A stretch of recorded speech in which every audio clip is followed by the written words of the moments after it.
Hermanos queridos, estamos en nuestro estudio de la carta de Hebreos. Hoy día vamos a estar en el capítulo 10, versículo 26 al 31, y el título es No vuelvo atrás.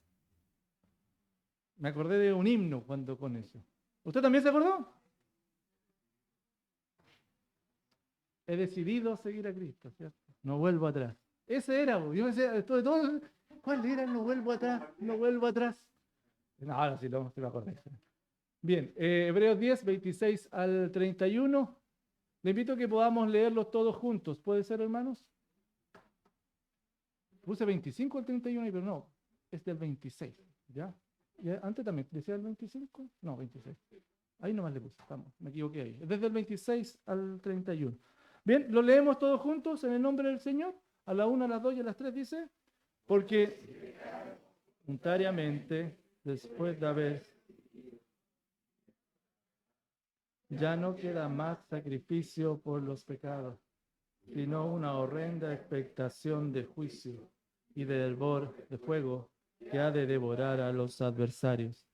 El que viola la ley de Moisés por el testimonio de 2 o 3 testigos muere irremisiblemente. ¿Cuánto mayor castigo pensáis que merecerá el que pisoteare al Hijo de Dios y tuviere por inmunda la sangre del pacto en la cual fue santificado e hiciere afrenta al Espíritu de gracia? Pues conocemos al que dijo, mía es la venganza, yo daré el pago, dice el Señor.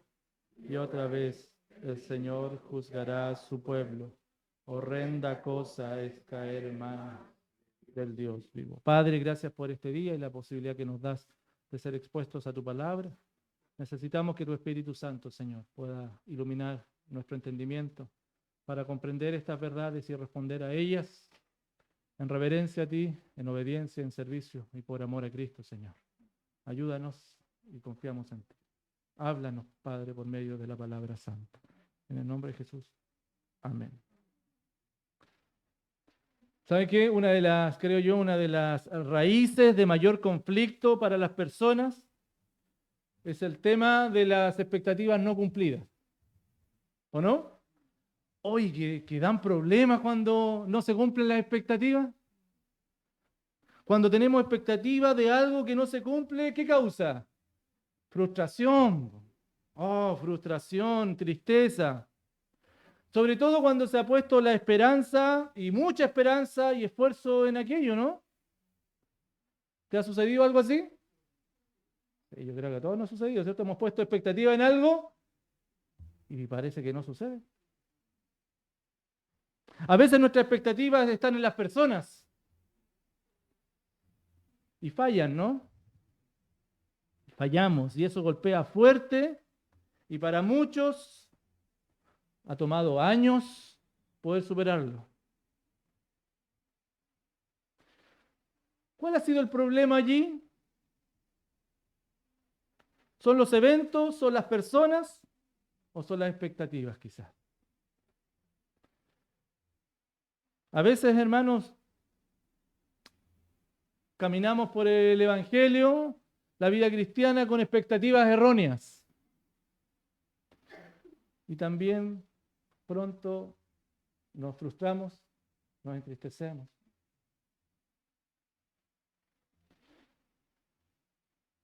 En el Evangelio de Juan, mire, le invito a que puedan ir allá, muy cortito, allá en el Evangelio de Juan, capítulo 6. Desde el versículo 60 en adelante, habían personas que tenían expectativas del Señor Jesucristo. Porque claro, ya lo estaba mirando como el Mesías, el líder político, ¿cierto? Otro la persona carismática que le suplía todas las necesidades. Y en el capítulo 6, versículo 60 en adelante, después de haber sido reconvenido por el Señor, dice, y al oírlo muchos de sus discípulos dijeron, dura es esta palabra, ¿quién la puede oír? ¿Se acuerdan eso? Pero si, ¿por qué nos habla de esta forma? Si nosotros no estábamos acá para que nos traten así. Y el Señor Jesús lo había tratado duramente a ellos. Y el Señor les dice, sabiendo Jesús en sí mismo que sus discípulos murmuraban en esto, les dijo, ¿Esto os ofende? ¿Se ofendieron con lo que les dije? Pues, ¿qué? Si vierais al Hijo del Hombre subir a donde estaba primero, el Espíritu es el que da vida, la carne para nada aprovecha. Jesús hablándole fuerte. Las palabras que yo os he hablado son espíritu y son vida, pero hay algunos de vosotros que no creen. Se enojó el Señor.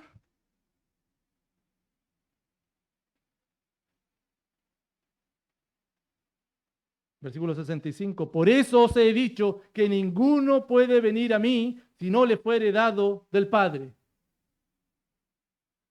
No sé si te imaginas la escena, pero el Señor Jesucristo.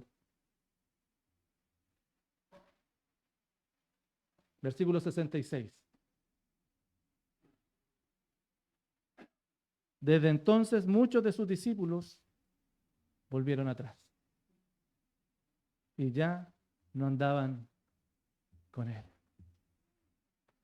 Las expectativas versus la realidad, ¿cierto? Las expectativas que se habían formado. ¿No les gustó? ¿Qué hicieron? Volvieron atrás.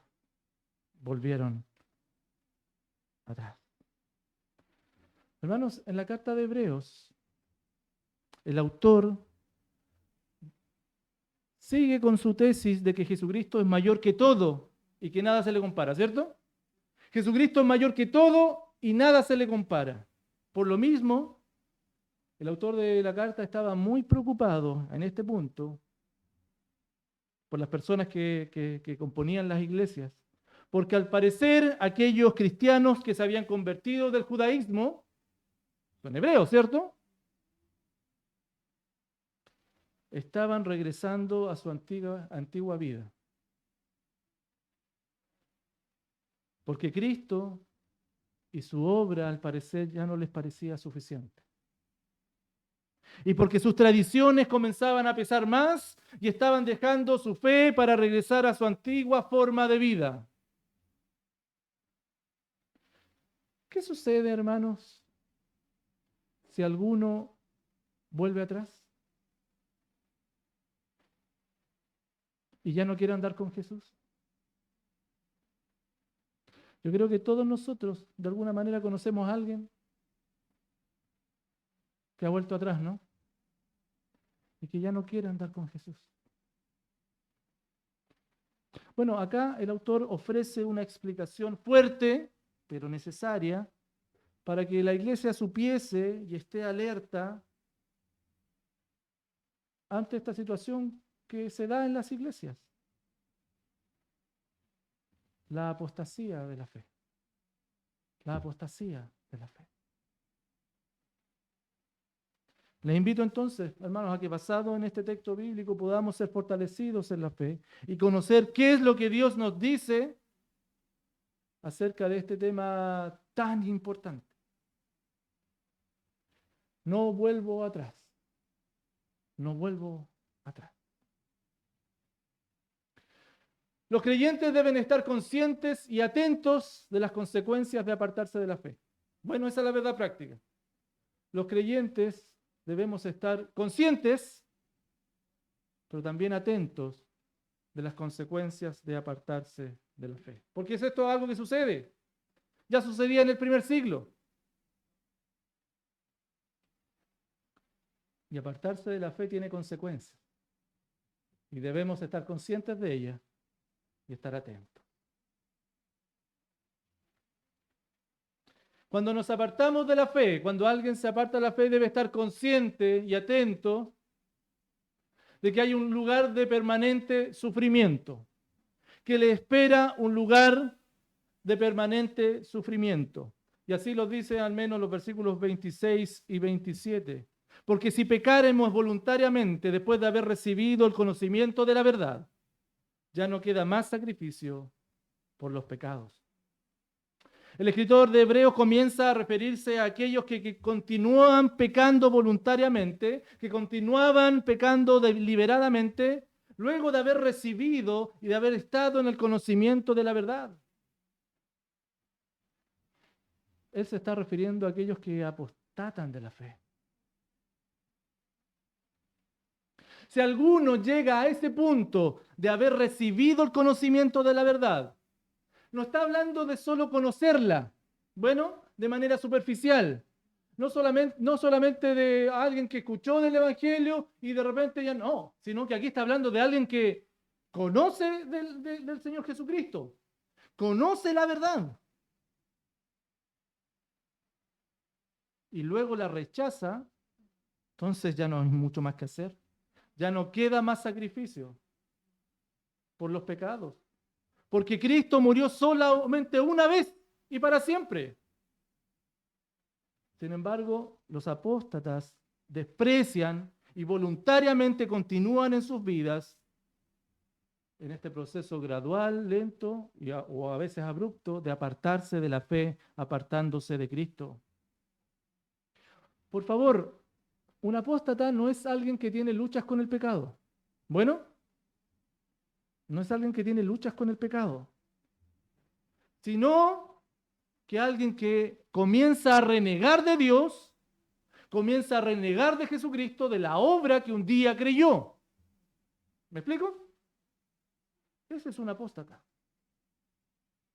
Ya no queda más sacrificio por los pecados, versículo 27, sino una horrenda expectación de juicio y de hervor de fuego que ha de devorar a los adversarios.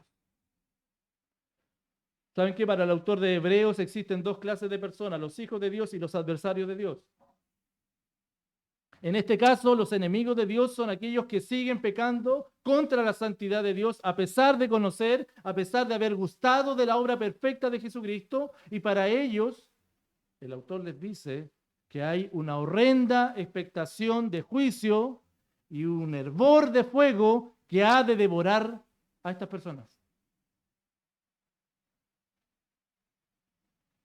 La ira de Dios derramada contra el pecado. Y que el autor la ejemplifica como el ardor de fuego que consumirá a los enemigos de Dios. Oh, hermanos, aquellos que han conocido la verdad y han disfrutado de ella, que conocen la profundidad de Dios, que conocen su obra a través de Jesucristo, sin embargo rechazan esto y voluntariamente siguen pecando, deben estar conscientes de que van directo a un juicio horrendo y permanente en el infierno. Eso es lo que el autor está diciendo acá. Y es lamentable, hermano, pero debemos estar conscientes y alertas de esta verdad. Sí, hablar del infierno hoy día es impopular, ¿no? Es incómodo. Pero es una realidad que las escrituras avalan. Y este versículo, este texto, es claro en aquello. No podemos y no pueden esperar algo distinto. En Daniel 12:2, el libro de Daniel en el Antiguo Testamento, capítulo 12, versículo 2, dice, y muchos de los que duermen en el polvo de la tierra serán despertados. Hablando del tiempo futuro, ¿cierto? Cuando veía a este hijo del hombre que venía, ¿se acuerdan o no? Unos para vida eterna y otros para vergüenza y confusión perpetua.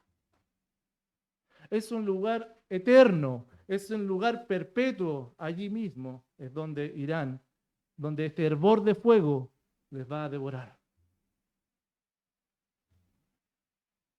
¿Saben qué? A mí me ha pasado como experiencia y lo comparto contigo, pero me resulta que a veces no es tan fácil saber si alguien apostató de la fe o está solo enfriado, por llamarlo de algún modo, ¿no? Entendemos se ha enfriado en la fe. No es tan fácil darse cuenta de eso. Sin embargo, y a pesar de lo que la persona exprese externamente, lo importante es lo que su corazón está creyendo. Y hay veces que no tenemos mucho acceso a eso. Por lo tanto, en mi convencimiento, esto es mío, yo no soy tan tajante en eso.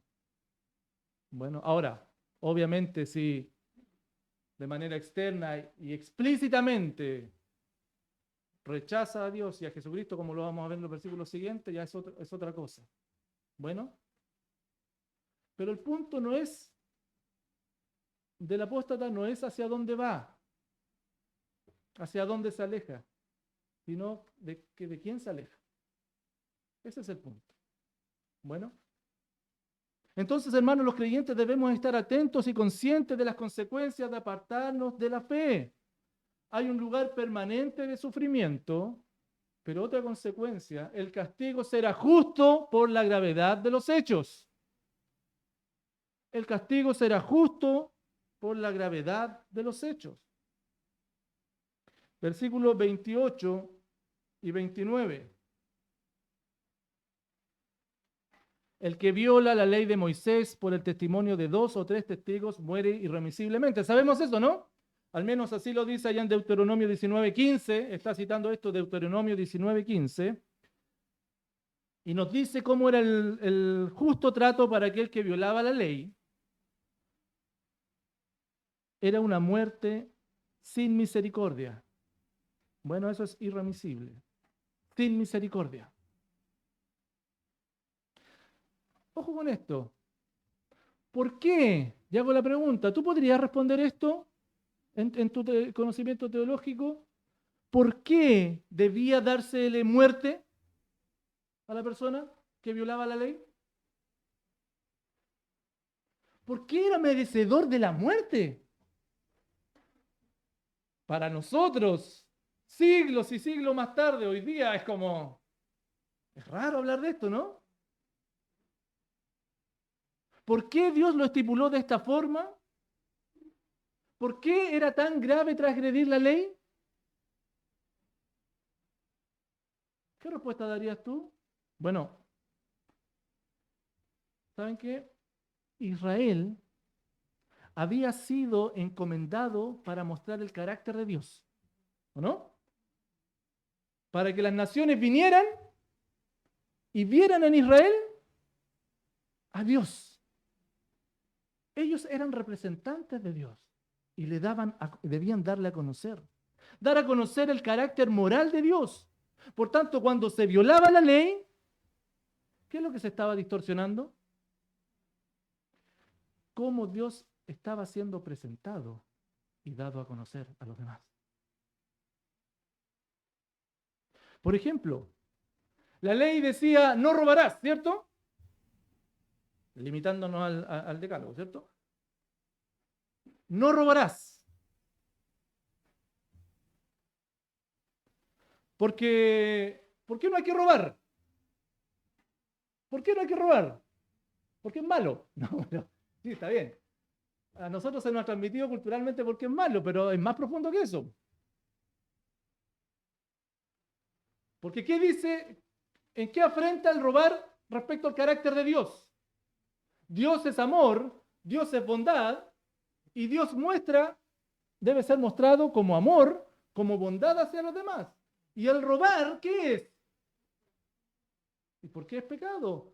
Porque afrenta, porque insulta el carácter de Dios. ¿Se entiende, no? Es el carácter de Dios que está siendo distorsionado por su creación. E Israel había sido encomendado para darle a conocer. Entonces, cuando robaban, lo que estaban haciendo, ¿qué estaban dando a conocer? El carácter de Dios distorsionado. Hermanos, paréntesis, si siempre todo se ha tratado de la gloria de Él. Todo se ha tratado siempre de la gloria de Él. Ahora bien, por tanto, si alguien robaba, estaba dando a conocer a Dios, porque ellos habían sido encomendados como embajadores de Dios, ¿cierto? Como sacerdotes de Dios, como un Dios que hace sufrir a los demás, y no como un Dios de amor, y no como un Dios bondadoso. La honra de Dios estaba en juego, siempre. La honra de Dios está en juego. Y esa era la principal labor de Israel, darle a conocer. Entonces la imagen de Dios quedaba distorsionada, deshonrada ante las demás naciones, y deshonrar a Dios, por tanto, merecía la muerte sin misericordia. ¿Se entiende, no? Porque Dios es santo, santo, santo. Esto lo vemos hasta hoy en día en menor grado, como los embajadores de un país, ¿no? Si un embajador que son representantes del país, representan a una nación, si los embajadores cometen un error que afecte la imagen del país ante las otras naciones, ¿qué pasa con ese embajador? Es cambiado, es sacado. Porque está afectando la imagen del país. Estoy hablando en el mundo ideal, por hermano, ¿ya? Entendamos que políticamente no siempre todo está todo distorsionado, pero idealmente debiera ser así. Ahora, si eso sucedía con la ley, si la persona que había recibido la ley para representar a Dios y no representaba a Dios, al no representarla, al no representarlo bien, eficazmente, merecía la muerte, versículo 29, ¿cuánto mayor castigo pensáis que merece el que pisoteare al Hijo de Dios y tuviere por inmunda la sangre del pacto en la cual fue santificado e hiciere afrenta al Espíritu de gracia? ¿Cuánto más? ¿Cuánto más?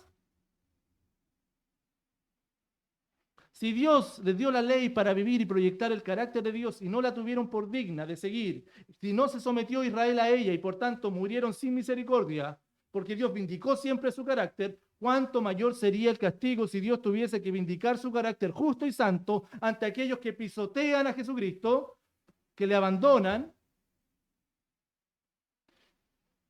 aquellos que desprecian su obra y tengan a su sangre por común y corriente, eso quiere decir, por inmunda la sangre del pacto, o sea, común y corriente, que la sangre de Jesucristo no tiene nada especial, es una más dentro de muchos que murieron, y traten con reproche y con insulto al Espíritu Santo que ha obrado en ellos?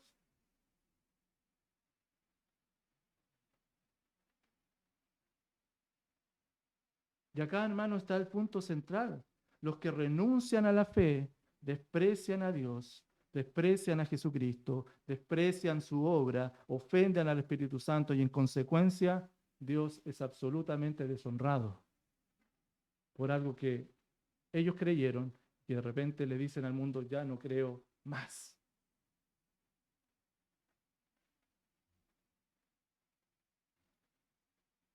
Algunos dicen que este es el pecado imperdonable de que habla Mateo 12:31.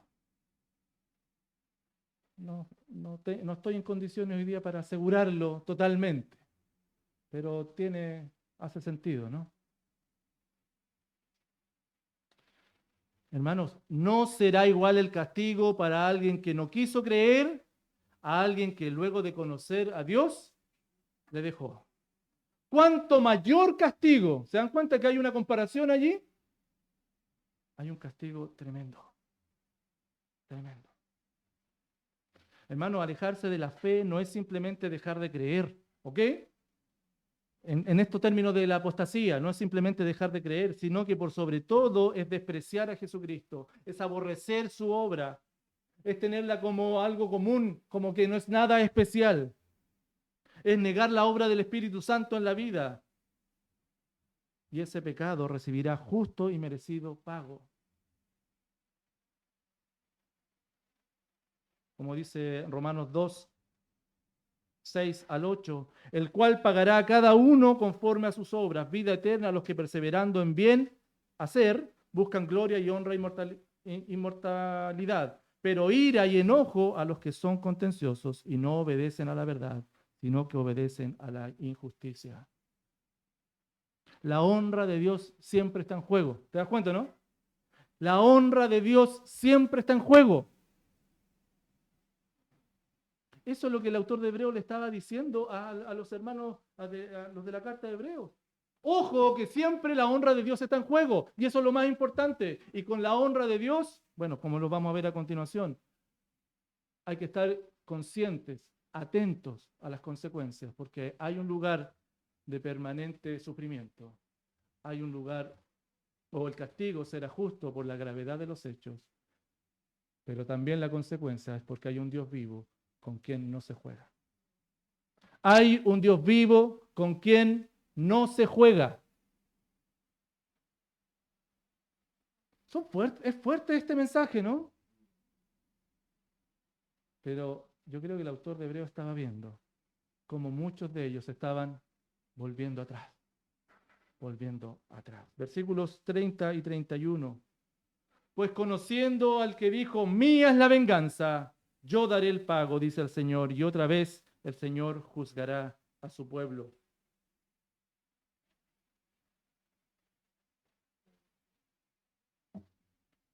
Y el autor aquí continúa describiendo el carácter justo de Dios. Mira, aquí nos da, si uno pudiese subrayar, y yo te invito, pero es una costumbre que yo tengo y quizás te puede servir, subrayar las características de Dios, el carácter de Dios en la Biblia. Y uno lo va conociendo a Dios, de su carácter, así es. Y si yo tengo que proyectar el carácter de Dios, entonces es bueno conocerlo. Y aquí hay una característica. Conocemos al que dijo. El carácter justo de Dios. Él actuará completamente por su justicia. Ese es el Dios que ellos conocían. Un Dios justo que va a vindicar su carácter. Ellos citan aquí Deuteronomio, o el autor más bien dicho, cita a Deuteronomio 32, 35 al 36. Deuteronomio 32, del 35 al 36. Donde recuerda quién es Dios. Mía es la venganza. ¿Tenemos un Dios vengativo entonces? Sí, mía es la venganza. Bueno, hermanos, la connotación acá no es una venganza emocional. Bueno, no es una venganza emocional. Como es la venganza humana, ¿no? Es emocional. No es una venganza de Dios por el orgullo, sino que la aplicación de su justicia. ¿Qué es lo justo? Él será alabado. Entonces va a vindicar el que Él tenga que ser alabado, porque Él es digno y merecedor de alabanza siempre. Mía es la venganza. Yo daré el pago. Dios va a dar el justo pago por no someterse a su justicia.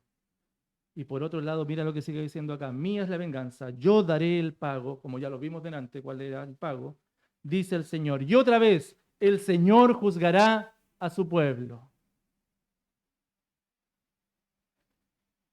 Me encanta esta oración de acá, porque dentro de todo lo fuerte que hay acá, viene un bálsamo tremendo. ¿Por qué? Porque Él va a juzgar a su pueblo, a los suyos.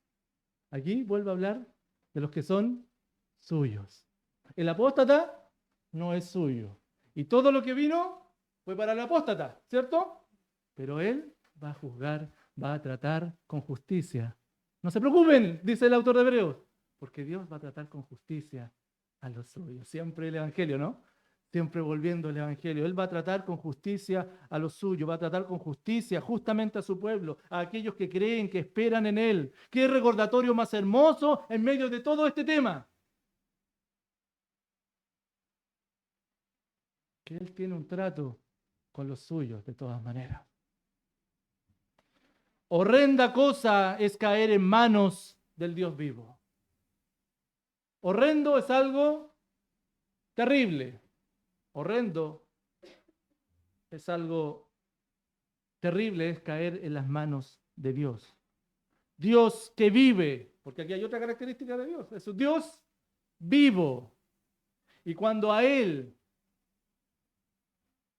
se le deshonra, cuando has conocido la verdad y has decidido deshonrar a Dios, deshonrar a Jesucristo, deshonrar al Espíritu Santo, tener por inmunda la sangre de Jesucristo, horrenda cosa es caer en manos de un Dios vivo. Dios que vive no permite que su nombre sea anunciado indignamente, no permite que su nombre sea distorsionado. Entonces, hermanos, los creyentes conocemos el carácter de Dios, ¿o no? ¿Tú conoces el carácter de Dios? Lo podemos ver en la Escritura, que es un Dios santo, que aborrece el pecado y que va siempre a vindicar su honra. Siempre.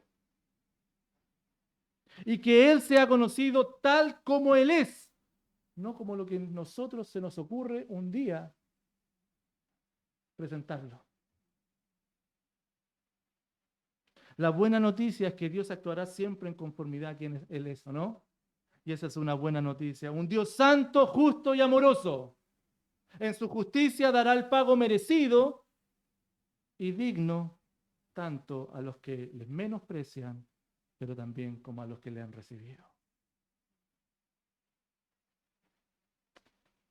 Esta es una palabra que es fuerte, hermano, pero que es necesario que tú y yo conozcamos y que tengamos claro.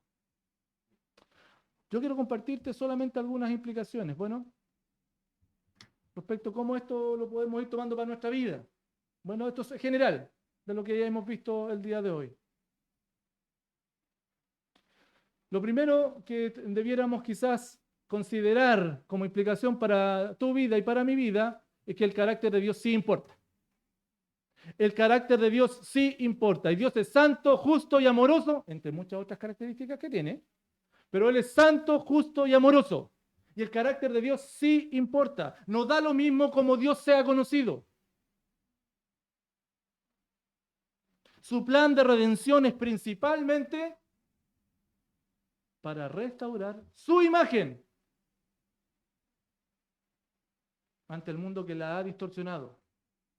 Para eso utiliza la iglesia hoy en día. Para eso te utiliza a ti y me utiliza a mí. Para que Él sea dado a conocer como Él es digno. El carácter de Dios sí importa. Por tanto, nos da lo mismo como tú y como yo le estemos dando a conocer. Dios es santo, ¿no? Por tanto, hermanos, debemos dar a conocer a un Dios que es santo. Te hago la pregunta, ¿es lo que tú estás proyectando de Dios hoy día?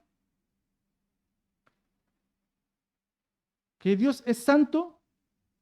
¿A aquellos que te rodean conocen a este Dios santo por medio tuyo?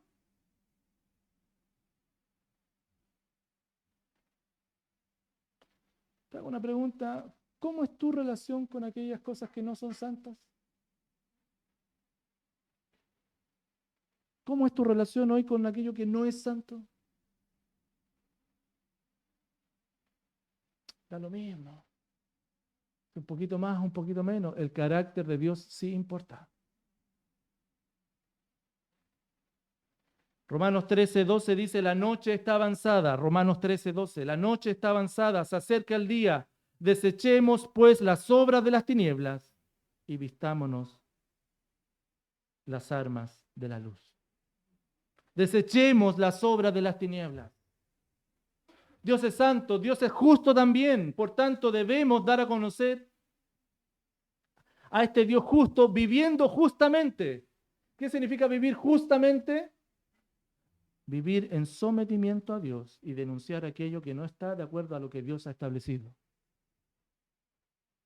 Vivir en sometimiento a lo que Dios ha establecido, pero también denunciar aquello que no está de acuerdo a lo que Él ha establecido. ¿Vive situaciones injustas?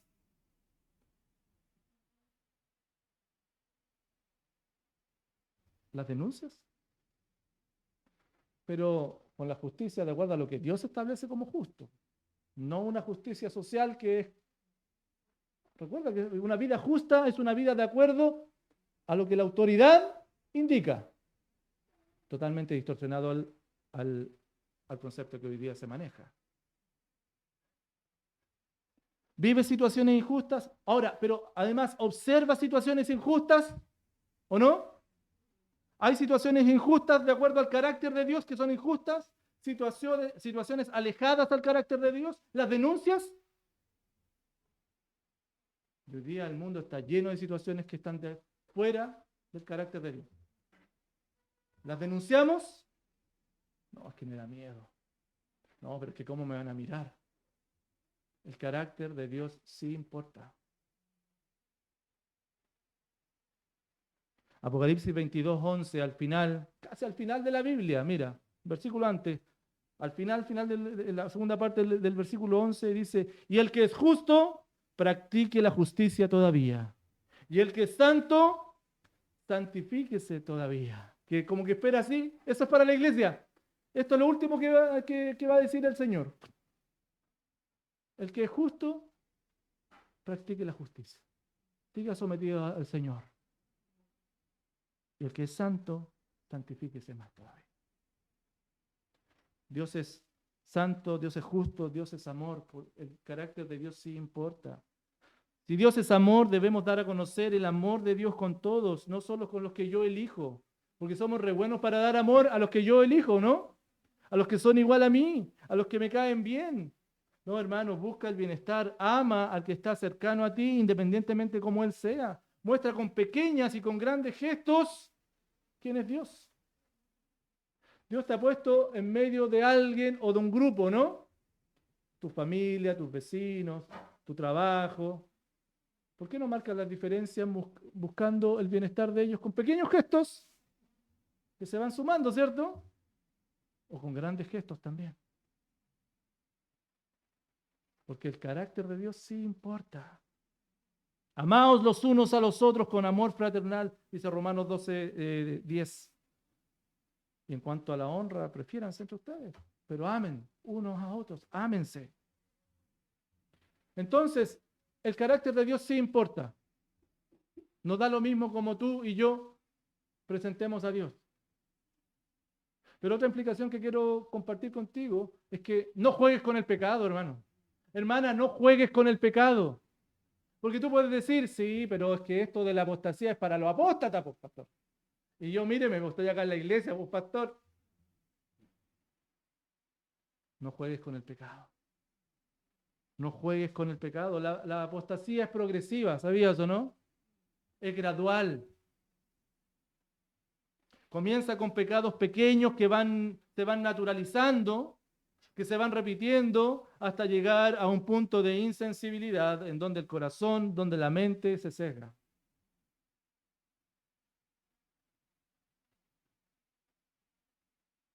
Y sabes que en el camino vas provocando además sufrimiento, conflicto con aquellos que te rodean, con los que te aman. ¿Dónde estás hoy? ¿Estás firme en la fe? ¿Estás firme en la fe? Bueno, el que piensa estar firme, mire que no caiga, dice 1 Corintios 10:12. Si tú piensas que estás firme, por favor vayan al Salmo 1. Quiero ejemplificar esto. Me gusta este salmo porque nos da un poquito y nos muestra la progresión del pecado.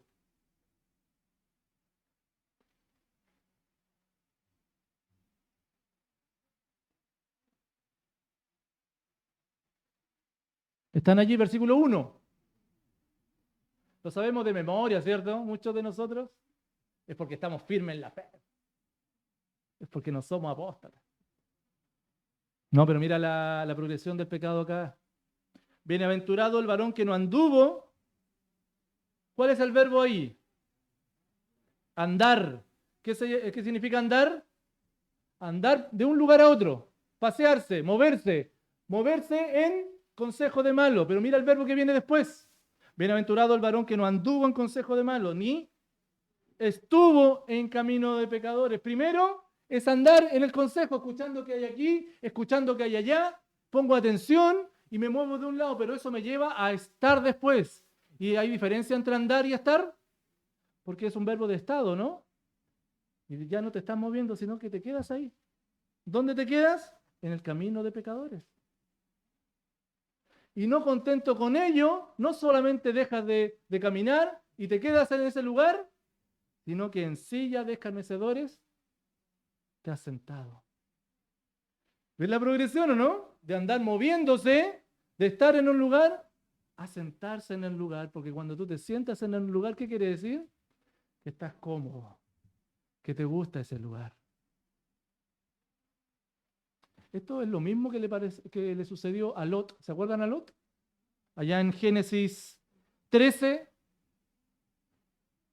¿Se acuerdan cuando miraron desde el monte, miraron el valle y Lot dijo, este está bonito? Y Abraham le dijo, bueno, elige. Y en el capítulo 13 de Génesis, versos 11 y 12, no juegues con el pecado, no juegues con el pecado.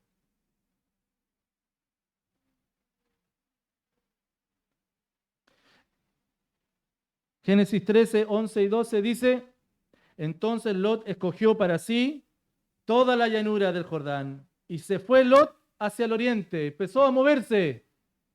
y se apartaron el uno al otro con Abraham. Y Abraham acampó en la tierra de Canaán, en tanto que Lot habitó en las ciudades de la llanura y fue poniendo sus tiendas hasta Sodoma. ¿Me explico, no?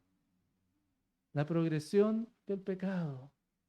No juegues con el pecado. Pero por otro lado, persuade a otros. Tú no juegues con el pecado, pero persuade a otros. ¿Conoces personas que se han apartado de la fe? Persuádelos. Anda a ellos. Quizás el Señor te está dando la oportunidad para ir a ellos y hablarles del Señor. Que estén claros del carácter de Dios. Y hermanos, y finalmente no podemos no estar agradecidos por la constante gracia del Señor, ¿no? Los que estamos acá hoy día. Hermanos, porque al ver las posibilidades que hay, al ver las probabilidades de que nuestro corazón se haya ido a cualquier parte ya, hace mucho rato, ¿no? ¿Por qué estás acá hoy día? ¿Por qué estás acá?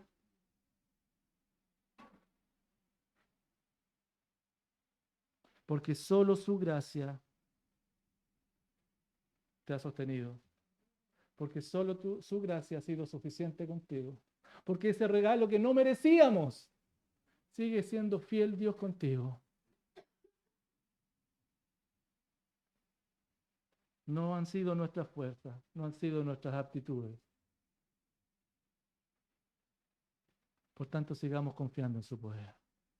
Sigamos confiando en su amor. Sigamos esperando en su fidelidad, que sigue estando a nuestro favor, hermano.